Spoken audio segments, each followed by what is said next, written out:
салому алайкум мухлисони ММА ба канали мо хуш омадед.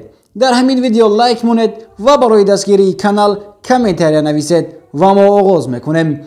барои шумо шахсони либос дӯстдор бародарон, мо ба шумо либосҳои босифатро пешкаш мекунем. истеҳсоли Туркия ва Кавказ буда даставка низ дорем. агар шумо шахсони боварӣ барои либосҳои босифат мекавед, пас дар ватсапи дар рӯи экран буда худи ҳозир нависед. чун размери худро дарёфт кунед, инчунин либосҳоро метавонед дар телеграм каналемон тамошо кунед. силкаш дар комментария ҳаст.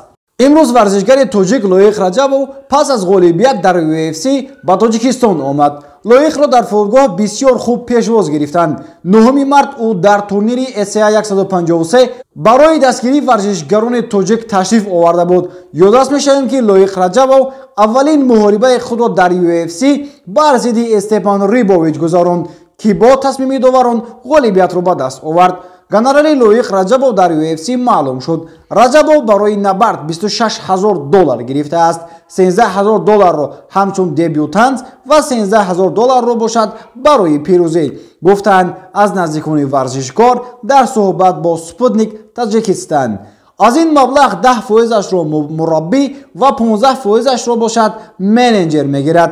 ҳамин тавр ба Лоиқ каме бештар аз $10,000 мемонад. ин маблағ аз пули сарпарастӣ ва афроди дигаре ки метавонад ба варзишгар чизе бидиҳад ҷудо аст. чунин ҳисобҳо ба ҳама мусобиқаҳо дахл доранд.